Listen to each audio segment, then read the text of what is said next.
ప్రభుత్వం real estate కి సంబంధించి కొన్ని సవరణలు చేస్తుంది అని. సో దీనివల్ల మళ్ళీ రియల్ బూమ్ అనేది ఒకప్పటిలాగా తారాస్థాయికి వెళ్తుందా?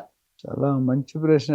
హైలీ వాలటైల్ నా చెప్పడం. ఎందుకంటే రియల్ ఎస్టేట్ ఎప్పుడు పడిపోవడం పెరగడం ఉండదు.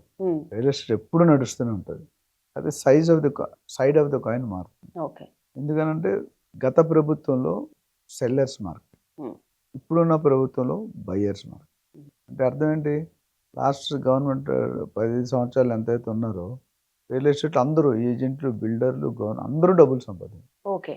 కానీ సెల్లర్కి నేను చెప్పిందే ప్రైస్ కొనాలి. ఇప్పుడు బయ్యర్ అడిగినది మీరు ఇవ్వాలి.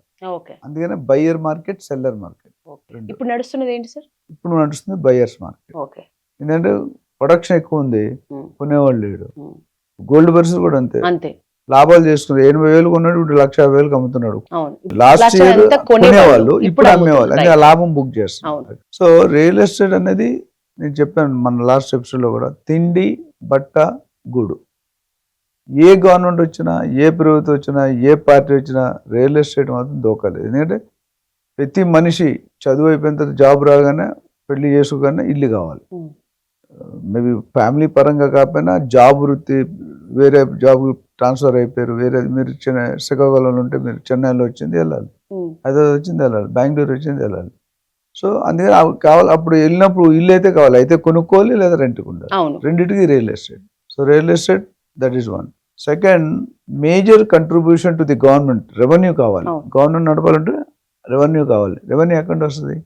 మిగతా అన్ని సోర్సెస్ ఉన్నాయి. ఈ ట్రంప్ గారు పిత్తలాటకం వల్ల most of them are sleeping about to die, including real estate.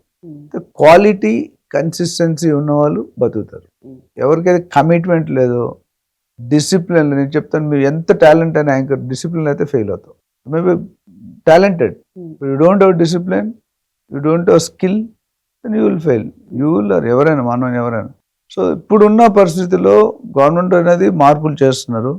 కాకపోతే ఇక్కడ రేవంత్ రెడ్డి గారు లాస్ట్ టైం సీఎం అయిన 23 డిసెంబర్ అనుకుంటు సీఎం అయినప్పుడు ఆయన ఒక మాట అన్నారు అనమాట. ఫస్ట్ స్టేట్మెంట్లో సీఎం అవగానే ఓపెనింగ్ తర్వాత, నేను ఒక రియాల్టర్ని, స్వతహాగా నా జీవితం, కెరియర్ అనేది ఒక రియాల్టర్గా మొదలైంది.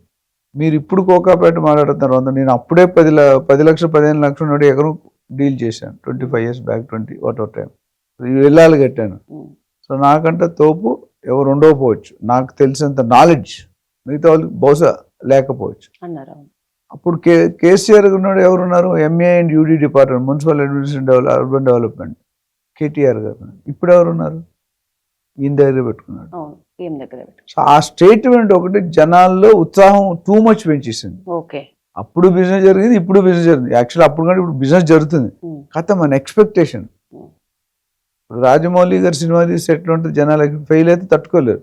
ఆయన తీసిన 12, 13, 14 సినిమాలు అన్నీ నాకు తెలిసి పెద్ద బడ్జెట్, చిన్న బడ్జెట్, మర్యాద రామన్న, ఏగా, అవన్నీ కూడా ఐ థింక్ లో బడ్జెట్. మగధీర, బాహుబలి ఇవన్నీ కూడా. సో ఒక ఎక్స్పెక్టేషన్ స్టేట్. ఇప్పుడు ఆయన తర్వాత ఆయనతో చేసిన హీరో వేరే సినిమాల్లో చేస్తే వేరే ఫెయిల్ అవుతున్నాడు. మీరు చూడండి హిస్టరీ. ఎందుకంటే ఆయన సెట్ చేసిన అందరూ సెట్ చేయలేరు, అందరూ చేయలేరు, కొంతమంది చేయలేరు. ఇక్కడ కూడా ఆ స్టేట్మెంట్ తర్వాత జనాల్లో ఉత్సాహం ఎలా పెరిగిందంటే, ఇప్పుడు 10 రెట్లు పెరుగుతుంది, తర్వాత 100 రెట్లు పెరుగుతుంది అనుకున్నారు. కానీ అది అవ్వలే. హైడ్రా పెట్టడం తప్పు కాదు, హైడ్రా పెట్టే విధానం తప్పు.